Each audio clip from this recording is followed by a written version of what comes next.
저기 그 11월, 12월 문제풀이는 아시다시피 단원별 기출문제풀이에요. 단원별로. 그래서 지금 현재 이제 오늘 수업이 시작이 돼서 그 진도별로 이제 수업이 진행되고 있는데 이 지금 문제 푸는 거 보면 거의 그 수업 진행되는 것에 맞춰가지고 이제 이 문제 푸는 것도 그 정도 수업이 진행된 내용 정도 문제가 이제 진행이 될 거예요. 기출 문제가. 예. 자, 1번 문제 보시면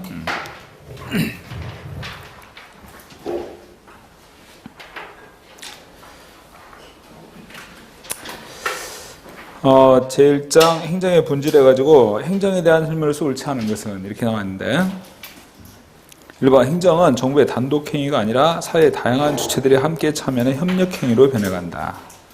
이걸 우리는 뭐라고 표현할 수 있겠다? 1번 내용을 거버넌스 이렇게 표현할 수 있는 표현이죠. 그죠? 거버넌스. 2번 행정은 사회의 공공가치 실현을 목적으로 하고 있는 것이다. 당연한 거죠. 3번 행정은 민주주의 원칙에 따라 재원의 확보와 사용에 있어 국회의 통제를 받고 있다. 그 말은 지금 앞에 설명하고 있는 것이 예산에 관한 거죠. 민주주의 원칙에 따라 재원을 확보하고 사용한다. 그 말이야. 세금 걷어가지고 재원을 확보하고 또 여러 부분에 이제 예산 집행을 하겠죠. 예산인데 국회의 통제를 받아요. 왜냐하면 예산이라는 것은 국회의 심의 의결을 통해 확정이 되는 거니까. 4번 행정의 본질적 가치로는 능률성, 책임성 등이 있고 수단적 가치로서는 정의와 형평성을 들 수 있다. 여러분들 민주성은 어디에 들어가나요? 본질적 가치하고 수단적 가치 가운데 민주성. 응? 민주성은 수단적 가치죠. 그죠?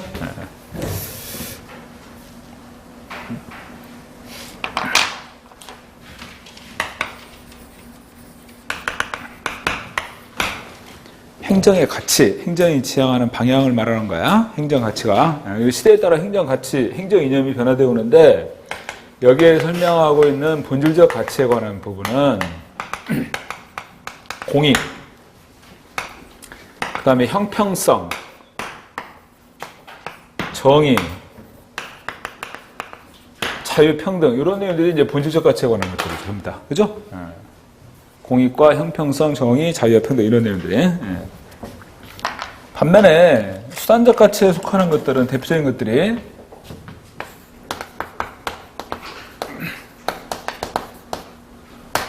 수단적 가치에 속하는 것은 뭐냐면 민주성하고 효율성이 있다고 그랬어요. 이렇게. 민주성하고 효율성, 수단적 가치는.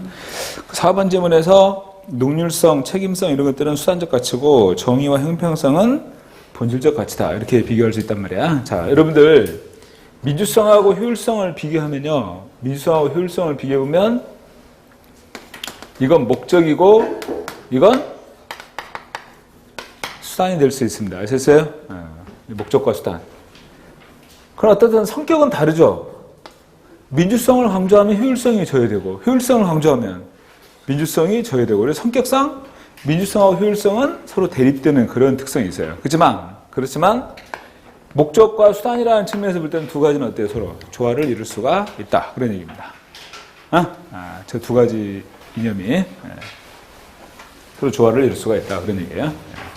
목적과 수단이라는 측면에서 볼 때. 그리고 본질적 가치는 요거에 관한 것들이고.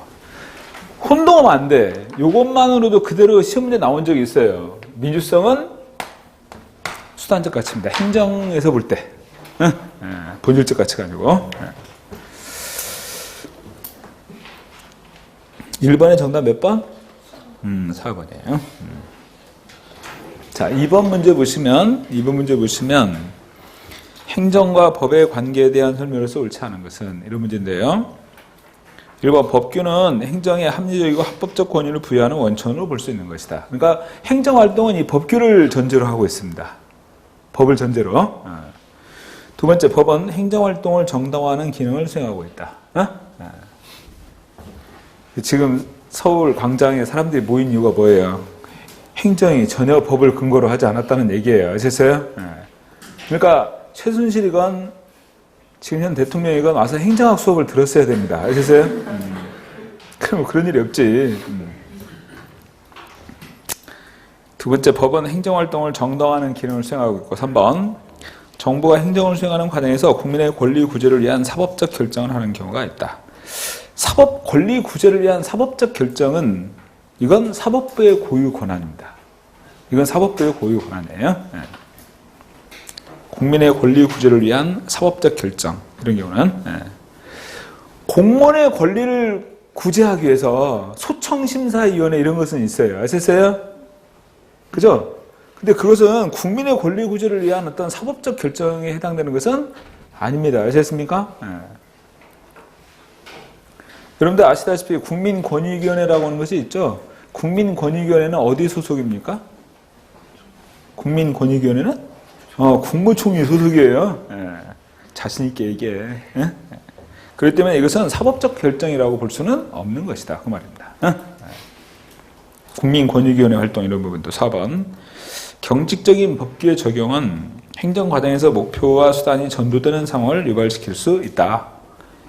법규의 경직적인 법규의 적용이라고 하는 것은 왜냐하면 여러분들 생각해 보세요. 이 법규라고 하는 것은 궁극적인 어떤 목적은 아니잖아.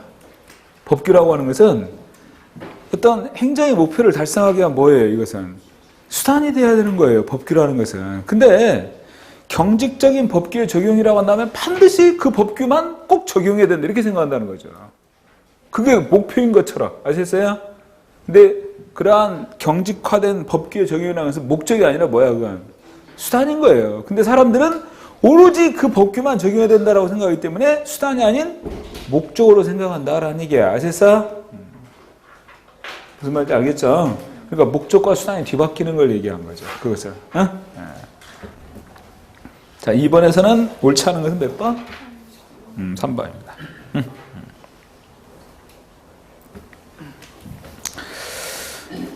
지금 이제 기출문제 푸는 것은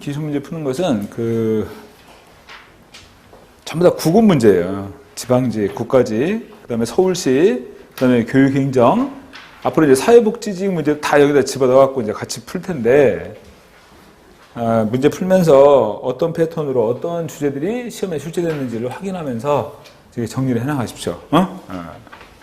그리고 이제 예를 들어서 7급 시험에 나온 거, 또는 군무원 시험에 나온 거, 이런 것들은 내가 1, 2월 달에 또 단원별 문제 정리하죠. 예상 문제. 거기에 집어넣어서 풀던, 아니면 모의고사에 넣어가지고 문제를 풀건, 이런 식으로 진행을 할 테니까. 그러면 지금 현재 9급 문제만 아니라 7급 문제나 국회직 문제나 아니면 또 뭐 예를 들어서 군무원 문제, 다른 문제들도 다 문제를 커버할 수 있어요. 오케이? 그렇게 진행을 하게 되면. 자, 3번 보겠습니다. 다음, 길리익이 제시하는 포스트코업에 대한 설명으로서 가장 옳지 않은 것은? 이게 이제 최고관리층이 수행하는 기능과 역할이라고 그랬습니다. 포스트코업. P는 플래닝, 기획. O는 오거나이징, 조직화. S는 스태핑, 인사. D는 다이렉팅, 지휘.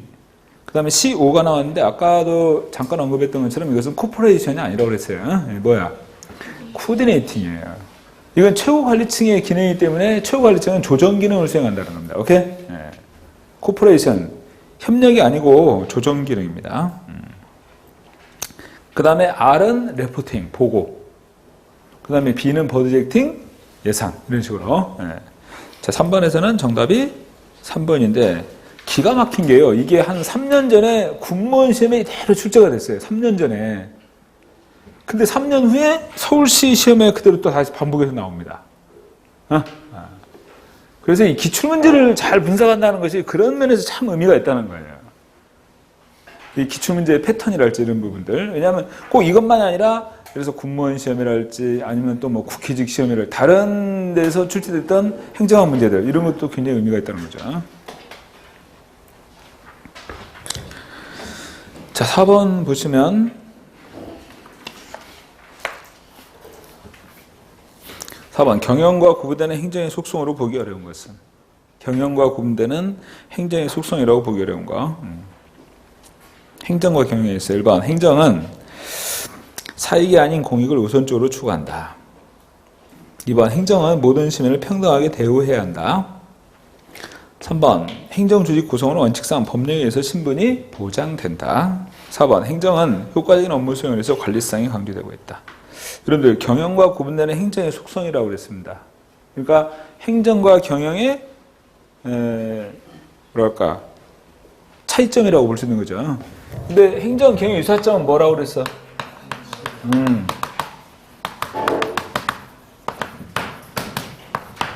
요게 네 가지가 행정 경영의 유사점이에요. 관리 기술과 관료제적 성격, 그 다음 목표 달성을 위한 수단, 그 다음에 협동행위, 의사결정 이런 측면에서 유사하다. 그렇기 때문에 여기서는 지금 경영과 구분되는 행정의 속성으로 보기 어렵다 그런다면 1번 맞죠? 행정은 공익을 우선적으로 추구한다. 2번 행정은 모든 시민을 평등하게 대우하는데 경영은 고객에 대해 차별의 개념이 심해요. 그 다음에 3번 행정조직 구성은 원칙상 법령에 의해서 신분이 보장됩니다. 공무원들은. 근데 여러분들 기업에 속해 있는 회사원들은 이렇게 엄격하게 신분이 보장되나요? 그거 아니잖아요. 그죠? 그 다음에 4번 행정은 효과적인 업무 수행을 위해서 관리성이 강조된다. 이것은 유사점이에요. 관리성은 유사점으로 이해합니다. 그래서 4번에서는 4번이 거리가 있다. 자, 그 다음에 5번. 진보주의 정부관을 설명하고 있는 내용 가운데 가장 적절치 않은 것은 진보주의하고 이제 비교해서 보수주의죠. 자유주의는 어디에 속한다고 그랬어? 보수주의가 자유주의야. 그래서 보수주의는 자유주의로서 개인의 자유를 보장하기 위한 것이에요. 아셨어요? 개인의 자유를. 자, 그러한 보수주의하고 진보주의 입장인데, 그래서 보수주의 입장인 자유주의는 개인의 자유를 보장하기 때문에 정부, 국가의 간섭을 가급적이면 배제합니다. 그런데 진보주의 입장에서는 그게 아니고 국가가 개입해서 사회 문제를 해결하라 이거야. 사회 문제를 해결하고 사회 구성원들이 같이 어울려서 잘 살아갈 수 있게끔 국가나 정부가 개입해서 해결하라는 거예요. 근데 보수주의 입장이 뭐야? 알아서 할 테니까 간섭하지 말라는 겁니다. 그래서 진보주의 정부관을 설명한 내용으로서 가장 적절치 않은 1번 소극적 자유를 선호한다. 그런데 소극적 자유란 정부로부터 간섭받지 않는 자유, 이게 소극적 자유예요. 정부로부터 간섭받지 않는 자유, 이게 소극적 자유란 말이야. 그러니까 이게 보수주의 입장에서 강조하는 거죠. 근데 진보주의 입장에서는 적적 자유입니다. 정부의 개입에 의해서 보장되는 자유, 아셨어요? 정부가 개입해서 보장할 수 있는 자유, 이게 적적 자유예요. 그게 바로 이 진보주의 입장에서는 소극적 자유가 아닌 적적 자유를 강조하고 있는 것이다. 오케이? 2번 공익 목적의 정부 규제 강화를 강조한다.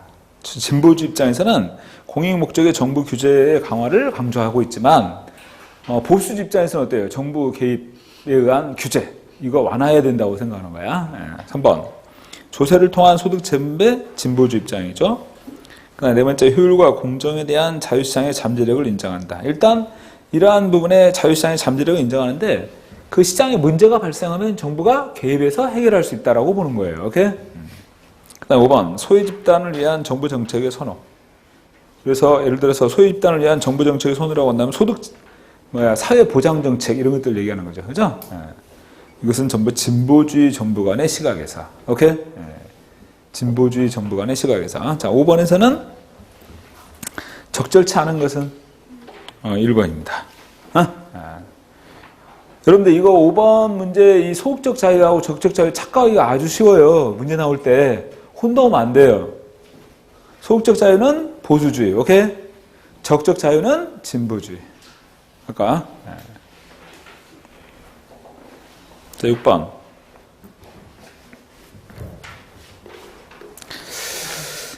그러니까 보세요. 이 문제를 풀어보면 그런 걸 느낄 수 있어요. 5번하고 6번은 보수주의, 진보주의 차이점을 비교하고 있는데 이 둘 다 어디서만 출제되고 있어요? 서울시에서만 출제가 됩니다. 다른 국가직이나 지방직은 전혀 또 출제가 안 돼요. 이 문제가. 뭐 반드시 뭐 공식처럼 꼭 그런 건 아니지만 이게 문제 패턴들이 있어요, 보면. 예를 들어서 어떤 주제가 서울시에서 반드시 나오는 그런 주제들이 있단 말이에요. 보면 예를 들어서 행정 인양 가운데 합리성 나오죠. 합리성은 서울시는 아주 잘 나와요. 시험 문제 그 형태로 기출 문제에서 보면. 근데 국가직이나 지방직은 합리성에 대해서는 한 번도 안 물어봅니다. 문제에 대해서. 좀 그런 차이들이 있더라고요, 보면. 자, 6번 보시면 정부 역할에 대한 입장을 바르게 설명한 것만 모두 고른 것은 이제 박스에 보니까 기억. 진보주의의 정부관에 따른다면 정부에 대한 불신이 강하고 정부 실패를 우려한다. 진보주의, 보수주의? 보수주의예요. 정부에 대한 불신이 강한 것은. 아셨어요? 그래서 오히려 이 정부가 개입하고 이런 것들이 오히려 정부 실패를 초래하게 된다. 이렇게 생각하는 것은 보수주의 입장입니다. 그러니까 정부 간섭하지 말라는 거예요. 네. 공공선택론 입장은 정부를 공공재의 생산자로 규정하고 대규모 관료제에 의한 행정의 효율성을 높이는 것이 중요하다고 본다. OX. 응? 아니 OX 그런데 고개를 끄덕거리면 어떡하나, 뭐라는 얘기야. 공공선택론이 뭐 설명하는 이론이에요? 공공선택론은 뭐 설명하는 이론입니까? 정부 실패를 설명하는 이론이에요. 그러면 공공선택론 입장은 정부를 공공재의 생산자로 규정하고, 여기 맞아요. 대규모 관료제에 의한 행정의 효율성을 높이는 것이 중요하다고 본다. 이게 틀렸잖아. 왜냐? 공공선택이론은 정부 실패 설명하는 이론인데 대규모 관료제에 의한 행정의 효율성을 높이고자 하겠어요? 이것 때문에 정부 실패를 가져온 건데? 그렇잖아. 그러니까 대규모 관료제에 의한 행정의 효율성을 높이는 것이 중요하다고 본다. 이 표현은 적절한 표현이 아니죠. 공공선택이론 입장에서는. 그죠? 이 표현은 적절한 표현이 아니에요. 니은 틀렸어. 그 다음 디귿. 보수주의 정부관은 자유방임적 자본주의를 옹호하고 있는 것이다. 맞죠? 자유방임적 자본주의란 말은 정부의 간섭을 받지 않는 자본주의를 강조하는 것입니다. 이 보수주의 정부관은. 그렇잖아요. 보수주의가 자유주의니까. 1. 신공공서비스론의 입장에 따른다면 정부 역할은 시민들로 하여금 공유된 가치를 창출하고 충족시킬 수 있도록 봉사하는 데 있다. 여러분들 신공공서비스론 입장에서 가장 중요한 정부 역할은 뭐야? 봉사예요. 봉사. 시민에 대한 봉사. 이게 정부 가장 중요한 역할이잖아요. 시민들로 하여금 공유된 가치를 창출하고 충족시킬 수 있도록 봉사하는 데 있다. 미음. 행정국가 시대는 최대의 봉사가 최선의 정부로 받아들여진다. 네, 행정국가 시대는 큰 정부거든요. 그리고 적적인 역할과 기능을 강조하고 있어요. 네. 자, 그렇다면 6번에서는 기억하고 니은 두 개가 틀렸다. 그치? 기억하고 니은 두 개가 틀리고 디귿, 리을, 미음 이 내용들이 맞는 거예요. 그죠? 이게. 네. 정답 몇 번? 3번입니다. 정답 3번. 네.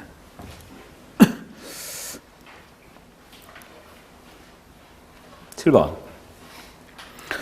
행정문화의 특성에 대한 설명에서 옳지 않은가? 행정문화의 특성. 1번. 구성원의 사고와 행동을 결정하는 요인이다. 행정문화란 예를 들어서 우리나라 같은 경우는 행정문화로서 온정주의. 응? 온정주의 반대가 뭐야? 합리주의. 응? 온정주의. 감정에 치우친다 그런 거야. 그 다음에 운명주의 또는 일반주의 또 연고주의 이런 것들이 대표적인 행정문화의 특성들이었잖아요. 그죠?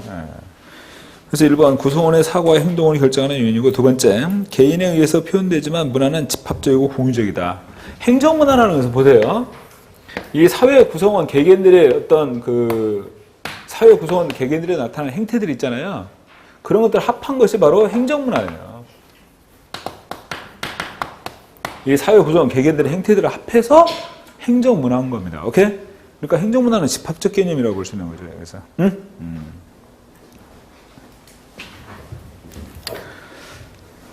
개인에 의해서 표현되지만 문화는 집합적이고 공유적이다. 그 다음에 3번 통합성을 유지하면서 하위 문화를 포용하고 있는 것이다. 그렇죠. 이 행정문화 안에 보면 여러 가지 하위 문화들이 있을 거 아니에요. 그죠? 이런 것들을 다 포함해서 바로 이 행정문화를 표현합니다.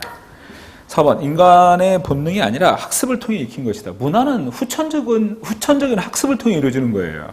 문화라는 것은 선천적인 것이 결코 아닙니다. 후천적인 학습을 통해서. 그래서 여러분들 그러한 인간이 태어나고 그러한 문화를 배우면서 사회 구성원으로 적응해가지고 그걸 뭐라고 그래요? 전문용어로 사회화 그러잖아요. 그 사회 문화를 학습하면서 사회적 존재로 이렇게 변해간다. 그걸 사회화라고 하는 거예요. 오케이? 네. 근데 여러분들도 공무원 시험 합격해서 이제 공무원 조직에 들어갔어요. 그러면 그 공무원 조직에서 필요한 여러 가지 문화, 또 필요로 되어지는 어떤 규칙, 이런 것들을 하나씩 습득하면서 그 조직의 구성원이 되어갈 거 아니야. 5번 시간이 흘러도 변치 않는 지속성을 지니고 있습니까? 바뀌죠. 문화라는 건 변동하는 겁니다. 오케이? 자, 7번은 그래서 5번이 거리가 있다. 5번이.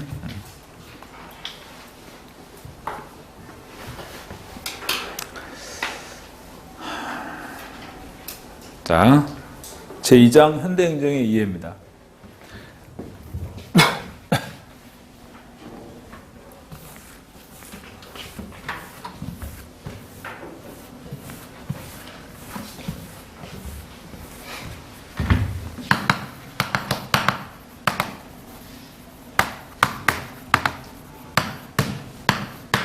이 현대행정의 이해라는 이 단어는 이렇게 흐름을 이해했어요. 19세기의 근대 입법국가, 20세기에는 현대 행정국가.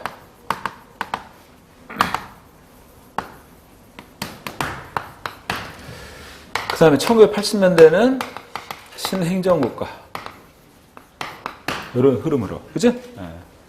근대 입법국가, 현대 행정국가, 신행정국가. 그 다음에 여기 이제 중간에 뭐가 나오냐면, 시장 실패.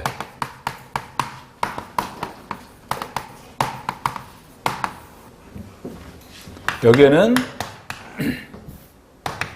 정부 실패에 관한 거. 할까요? 그리고 시장 실패가 나타나니까 이걸 해결하기 위한 정부 규제. 이런 흐름에서 이해되는 것이 바로 이 현대 행정의 이해에 관한 것이에요. 이 흐름에서 이해되는 것이. 자, 그래서 지금 여기 나와 있는 문제들, 요것과 연관된 그런 주제들입니다. 전부 다. 자, 1번하고 2번 문제가 있는데 2번 문제를 먼저 풀어보겠습니다. 2번 문제를 풀면서 1번은 자동적으로 풀리게 됩니다. 자, 2번 문제를 보시면 다음 분류에 해당하는 재화에 대한 정보 역할로 적절치 않은 것은 이렇게 나와 있어요. 가나다라 나와 있는데 가는 뭔고? 네? 보세요. 아까 제가 수업했는데 아까 수업했던 거하고 어때요? 이게 틀려요 지금 내용이. 네? 나는 비경합성, 경합성, 비배제성, 배제성 이런 식으로 이렇게 순서를 정해가지고 설명을 했는데 이거 완전히 막 틀어놨어요. 문제 출제될 때는 이런 식으로. 배제성과 경합성은 가는 민간제입니다. 오케이? 가는. 나는 뭐야? 공유제예요. 경합성과 비배제성은. 다는 요금제고, 라는 공공제에 해당합니다. 아까. 공공제는 집합제라고 그랬어요. 1번 가재화는 시장에 맡겨두고 정부가 간섭을 하지 않아야 한다. 민간제, OX.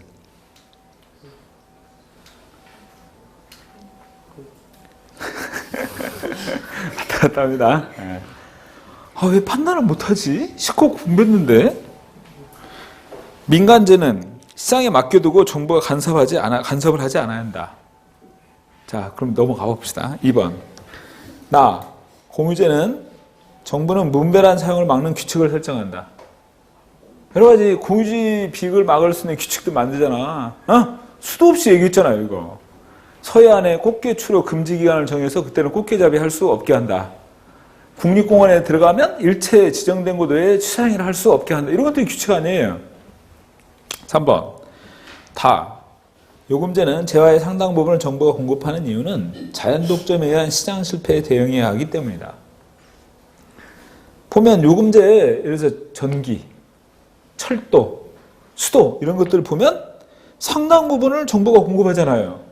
그렇지 않습니까? 수도도 정부가 공급하고 철도도 정부가 공급하고 이런 식으로. 왜? 자연 독점이기 때문에 이런 경우는 그 자연 독점에 의한 시장 실패에 대응하기 위해서 정부가 직접 생산해서 공급한다는 거예요. 아니면 그러니까 공기업으로 서비스를 공급하거나 이렇게 아니면 가격을 규제하기도 한다. 직접. 우리나라 같은 경우 통신요금 같은 거 기본요금 규제하죠. 4번 재화는 무임승차 문제를 야기하기 때문에 원칙적으로 정부가 직접 공급해야 된다. 맞죠? 1번은 왜 틀렸냐면 여러분들 지금 학원에 학생들 학원 가는데 몇 시까지 수업 들어야 돼요? 학원에서 몰라? 아니 이런 그 공무원 학원 말고 그 고등학교 학생들 다니는 입시 학원 같은 데 있잖아. 거기 몇 시까지 수업해야 돼요? 몰라? 10시까지로 딱 제한해 놨잖아. 거기는요 10시 넘어서 수업하면 안 돼요. 아셨어요? 파파라치가 와갖고 찍어서 바로 신고합니다. 교육청에다. 그러면 그 바로 적발돼요. 여러분들 아시다시피 이 민간제 1번 민간제는 시장에 맡겨두고 정부가 간섭을 하지 않습니까? 많은 간섭들을 해요. 민간제에 대해서. 아셨어요? 방금도 얘기했던 것처럼 학원 같은 경우도 이렇게 교습 제한을 한단 말이야.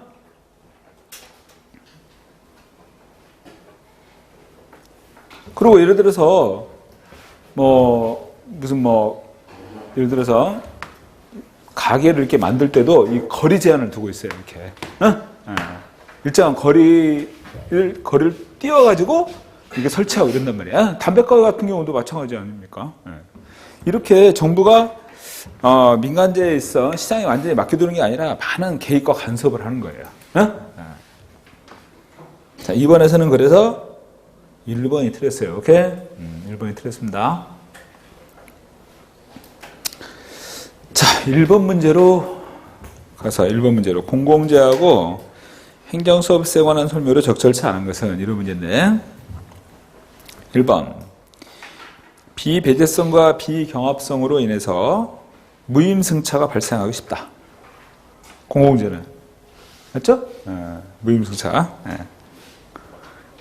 그래서 이게 시장 실패 원인이잖아요. 두 번째, 시장 실패의 발생 가능성은 정부 개입을 합리화하는 정당성을 제공한다. 왜냐하면 이 무임승차가 나타나니까 누구도 시장에 맡겨놓으면 자기 돈 들여서 이런 걸 생산해 공급하려고 하지 않는다는 얘기예요. 그러니까 시장 실패가 돼버리는 거죠. 그래서 이거 어떻게 해결하냐면 정부가 직접 이런 것들을 생산해서 공급한다는 거죠. 그죠? 그래서 정부 개입을 합리화하는 정당성을 제공한다. 그 다음에 3번 분화행사와 같이 사회 구성원에게 일정 수준까지 공급돼야 바람직하다고 판단되는 거. 이것은 가치제예요. 가치제.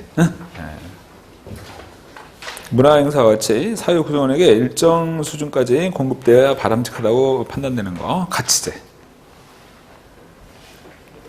4번 공동체를 유지하기 위한 국방은 일반적으로 정부가 공급하게 되는 것이다. 오케이? 자, 그래서 1번에 적절치 않은 것은 몇 번? 3번입니다. 이 가치제에 해당되는 것은 이런 내용이고 또한 의무교육 같은 것도 가치제예요. 아셨어요? 근데 이러한 가치제는 꼭 정부만 공급하는 건 아니에요. 민간에 의해서도 일부 공급되기도 합니다. 무슨 말이냐? 그럼 초등학교 보면 대부분이 초등학교 의무교육이 이루어지는데 사립학교 있잖아요. 초등학교도. 아시죠? 민간에 의해서도 공급된다는 거죠. 근데 국민들이 의무교육을 받고 문맹이 사라진다. 얼마나 바람직해요, 그게. 그러니까 정부가 이런 것들은 직접 공급하는 이런 형태의 얘기도 하다, 그 말이죠. 1번은 정답이 몇 번인고? 3번이에요. 이건 공공재가 아니라 가치제를 설명하는 것입니다. 공공재가 아닌 가치제를. 자, 그 다음에 3번.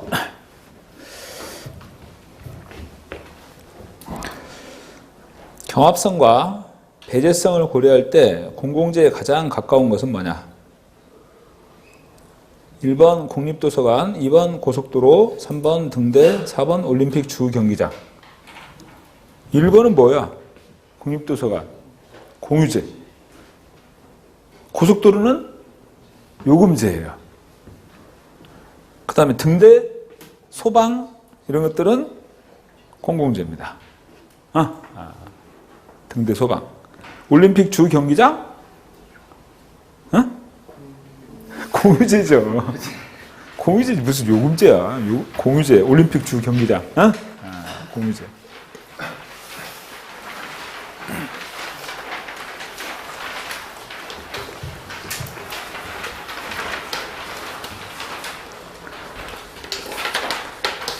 풀만한가요? 그래요. 자, 4번 또 볼까요? 근데 그걸 아셔야 돼요. 이렇게 단원별로 문제를 이렇게 풀 때는 수월해요. 더군다나 수업을 듣고 문제 푸니 얼마나 또 수월해. 순서대로 또 나오잖아. 근데 실제 시험에서는 이런 게 없잖아요. 그냥 뭐 단원별 순서 이런 거 없이 그냥 뒤죽박죽으로 전체 범위에서 출제가 되니까. 그러니까 왔다 갔다 하는 거지 막. 문제 풀면서 생각이. 그리고 또 지금 현재 여러분들 문제 풀 때는 시간 제한이 없잖아. 그러니까 굉장히 여유로워요. 고민하고 싶은 대로 고민하고. 그래서 문제 풉니다. 근데 막상 그 시험장에서 문제 풀 때는요, 엄청난 이 시간 제약이라는 게 엄청난 압박이에요. 아시다시피. 그럼 그 시간 제약으로 인한 압박 때문에 아는 것도 틀려버립니다. 그리고 아는 것도 생각이 안 나요. 그래서 그런 부분에 있어서 좀 트레이닝 같은 게 좀 필요하지 않느냐. 그리고 공부 양이 많아야 돼요. 그렇기 때문에. 실제 지금 현재 여러분들이 시간 여유를 갖고 풀 때하고 막상 시험장 가서 막 시간 제약에 따른 압박을 받으면서 푸는 거하고는 완전히 다른 거니까. 그리고 거기서 이제 한 과목만 이게 문제 푸는 것도 아니고 5과목을 계속 풀어야 되는데 그렇잖아요. 자, 4번 공유지 비극에 대한 설명으로서 적절치 않은 것. 자, 공유지 비극은요, 비용하고 편익의 측면에서 볼 때 비용은 분산된다, 집중된다. 비용은 공유지 비극은 환경오염을 생각하면 된다고 그랬죠. 기업에 의한 환경오염, 이게 공유지 비극인데 비용은 분산되는 거고 편익은 한쪽으로 집중되는 걸 의미하는 것이 공유지 비극이라고 그랬어요. 비용 분산이고 편익 집중이야. 이게 공유지 비극인데 1번 개인적으로는 합리적 선택이 사회 전체로는 비효율을 초래하는 것이다. 맞죠? 공유지 비극이라는 것은 그거잖아요. 여기 공유지의 목초지에 여기 내가 설명할 거 또 까먹어버렸잖아. 여기에 양치기들이 3명이 있는데 여기에 자, 양 풀어놓고 막 키울 거 아니야 이렇게. 양을 많이 키우면 키울수록 돈을 많이 버니까 막 늘어나요. 시간이 지나면. 근데 이 공간의 양을 30마리까지만 키울 수 있단 말이에요. 더 키워버리면 여기 공간 크기가 그렇다는 거죠. 근데 이걸 생각하는 게 아니지. 여기 있는 개인들은 자기 자신만 양을 많이 키워서 돈 많이 벌면 되는 거예요. 이 전체 신경 쓸 거 없이. 그러다 보면 양이 계속 늘어나가지고 여기 공간의 양이 30마리를 넘어서게 돼요. 아셨어요? 그러면 이 목초지가 다 파괴돼 버린다고. 뿌리까지 다 뽑아먹으니까. 그럼 먹을 게 없으니까 양을 키울 수가 없게 돼버리는 이런 상황이죠. 그건 곧 개인적으로는 합리적 선택이라고 하는 것이 사회 전체로는 비효율을 초래하는 이런 현상입니다. 2번 소유권이 불분명하게 규정돼서 자원이 낭비되는 현상이다. 그래서 아까 제가 말씀드렸듯이 이 공유지 비극을 막을 수 있는 방법이 이런 게 있어요. 이 공간을 이렇게 나눠가지고 사유재산권 비슷하게 여기를 인정해 주는 거야. 이렇게 구분해서. 그러면 각자 어때요? 이 공간이 파괴되지 않게끔 잘 관리하면서 양을 키우겠죠. 그럴 거 아니에요? 이걸 뭐라고 한다고? 코지의 정리라고 표현합니다. 개인의 이 공유지에 대해서 개인의 사유재산권을 인정해 주는 거예요. 오케이? 예로서 여러분 남해안에 가면 양식장들 많이 있죠? 응? 거기 보면 뭐 전복 양식, 굴 양식, 김 양식 많잖아요. 양식장들이. 근데 거기를 파괴시키지 않고 양식을 해요. 사람들이. 왜냐?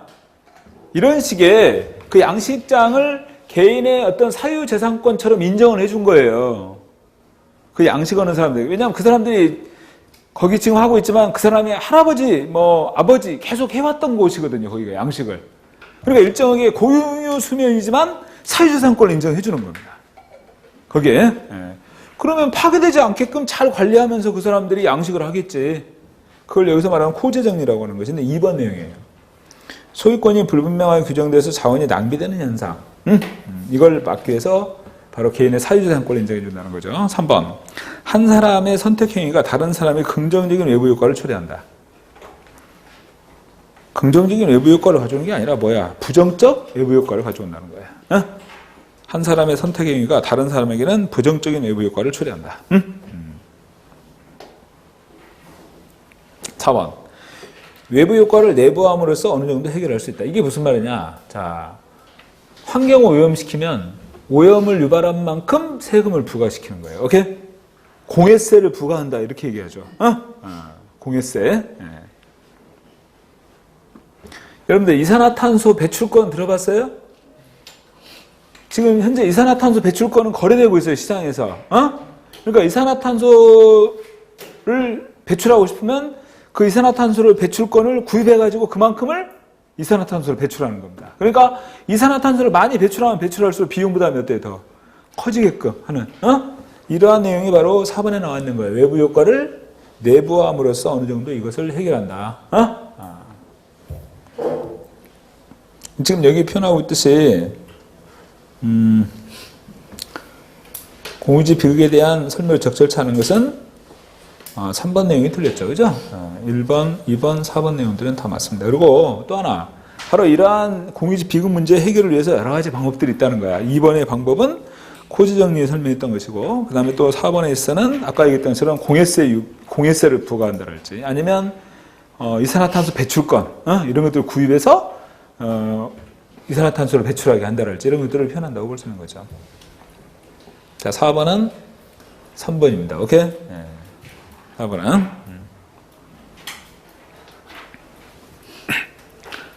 오 5번.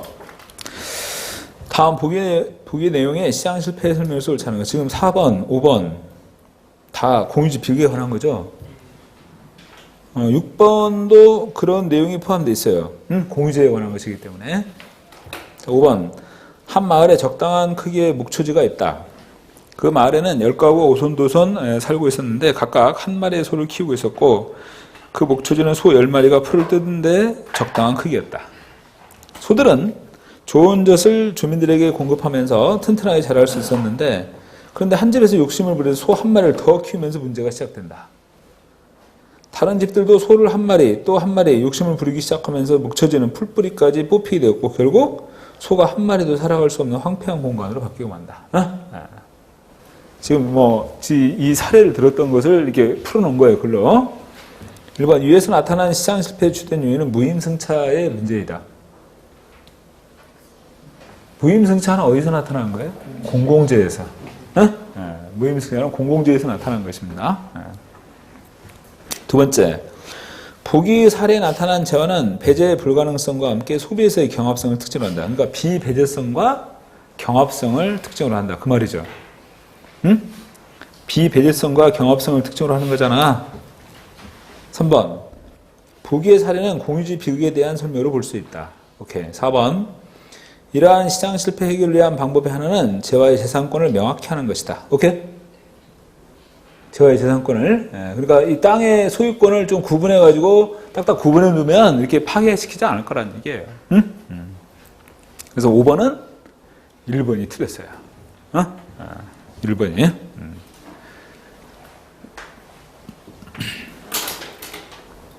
6번. 보기는 공유제와 관련된 설명인데 옳은 것으로만 묶인 것은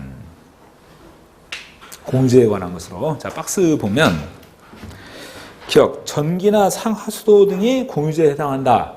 전기, 상하수도, 통신 이런 거 뭐야? 요금제. 응? 예, 민간 부분이 공유제의 공급 주체가 될 수 있다. 민간 부분이 공유제의 공급 주체가 될 수 있다. 여러분, 공유제는 공동으로 소유하는 것이죠. 도로 같은 것도 공유제예요. 도로. 왜냐면 도로 같은 거 모든 사람 다 이용하잖아요. 근데 여기 보면 여기는 앞쪽에 항상 차가 막히더라고. 보면 백화점 때문에 그런다면서요. 차가 막히는 이러한 현상, 이걸 공유지 비극이라고 하는 겁니다. 아셨어요? 그렇잖아. 차들이 몰려오니까. 그래서 그런 도로는요, 물론 정부가 예산 투입해서 만들기도 하지만 민간에 의해서 만들어지기도 해요. 마을 사람들이 자기네들이 이용하려고 도로 만든단 말이야. 아셨어요? 이거 적절한 조치가 없다면 과다 소비로 인한 고갈 문제가 발생한다. 1. 소비의 비경합성과 비비대성의 특징을 갖는 동시에 갖는 재화나 서비스를 의미한다. 아까도 지적했던 것처럼 이건 비배제성과 경합성을 특징을 하는 거예요. 공유제는 그 공유제를 소비하려면 경합을 한단 말이야. 경쟁을 해요. 아셨어요? 공유제는. 그 다음 6번에서 정답은 뭐야? 니은하고 디귿 두 가지. 오케이? 자, 잠깐 쉬었다가 뒤에 또 문제 풀겠습니다.